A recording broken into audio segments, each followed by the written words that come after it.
સમાચાર વડોદરાના પાધાના સરસવાણી પાસે એક્સપ્રેસ વે પર ગમખ્વાર અકસ્માત થયો છે, જેમાં 2 લોકોના મૃત્યુ થયા છે। બેફામ કાર હંકારતા હાઈવે સમારકામની કામગીરી કરતા 2 મજૂરોના મોત થયા છે।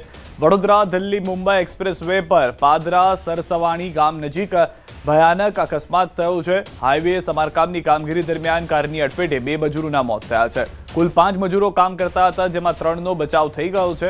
વડોદરાથી ભરૂચ તરફ જતી કાર અચાનક નિયંત્રણ ગુમાવતા મજૂરોને અડફેટે લીધા હોવાની જાણકારી હાલમાં મળી રહી છે। તો આ ગંભીર અકસ્માતના દ્રશ્યો પણ આપ જોઈ રહ્યા છો। સ્થાનિકો પણ જે ત્યાંથી પસાર થઈને જઈ રહ્યા હતા તે 2 મિનિટ માટે ડઘાઈ ગયા હોય તેવા દ્રશ્યો પણ જોવા મળી રહ્યા છે। હાઈવે ઓથોરિટી ત્યાં આગળ પહોંચી ચૂકી છે। વધુ માહિતી ન્યૂઝ 18 સંવાદદાતા હાર્દિક અમારી સાથે જોડાઈ ગયા છે। હાર્દિક, સમગ્ર ઘટના કઈ રીતે ઘટી છે, શું જાણકારી છે સમગ્ર ઘટના પર? બિલકુલ થી સિદ્ધાર્થ, જો વડોદરાની વાત કરીએ તો છેલ્લા ઘણા મહિનાઓ વીતી ગયા।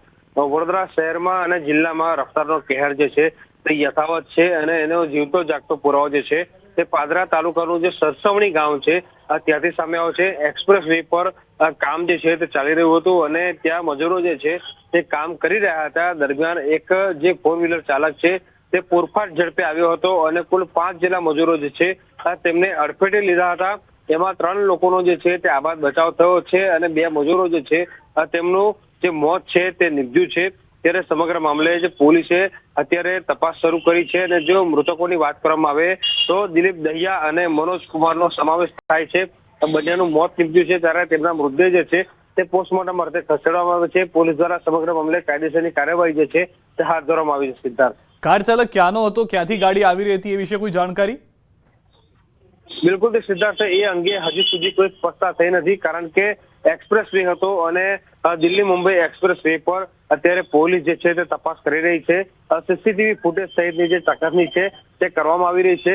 પોલીસની તપાસ પૂર્ણ થશે ત્યારબાદ જ કાર ચાલક ક્યાંનો હતો, ક્યાંથી ક્યાં જઈ રહ્યો હતો અને કયા સંજોગોમાં આખી જે અકસ્માતની ઘટના છે તે ઘટી છે તેનું નિષ્કર્ષ જે છે તે પોલીસની તપાસ બાદ જ સામે આવશે। સિદ્ધાર્થ, અહીંયા આગળ હાર્દિક, એ વાત પણ સ્પષ્ટ થઈ રહી છે કે કાર ચાલક તેટલો બેફામ હતો કે કદાચ મજૂરો કામ કરતા પણ ન દેખાયા હતા ને?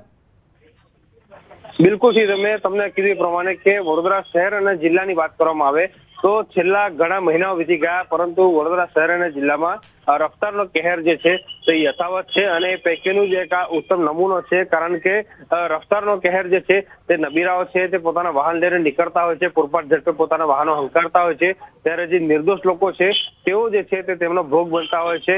અને અત્યારે પાદરાના સરસડી ગામ છે ત્યાં જે ઘટના ઘટી છે એનો જ એક પુરાવો છે કે મજૂરો જે છે તે રોડનું કામ કરી રહ્યા હતા। દરમિયાન એક પૂરપાટ ઝડપે આવેલો કાર ચાલક છે તેના દ્વારા મજૂરોને અડફેટમાં લેવામાં આવ્યા, પરંતુ સદનસીબે 3 જેટલા મજૂરોનો આબાદ બચાવ થયો છે અને આ ઘટનામાં 2 લોકોના મૃત્યુ થયા છે। સિદ્ધાર્થ, આભાર સમગ્ર માહિતી બદલ। તો હાલમાં જે જાણકારી મળી રહી છે તે પ્રમાણે પાદરાના સરસવાણી પાસેનો આ બનાવ, પોલીસે કાર ચાલકને ગિરફ્તમાં લીધો હોવાની જાણકારી છે, વધુ પૂછપરછ કરવામાં આવી રહી છે।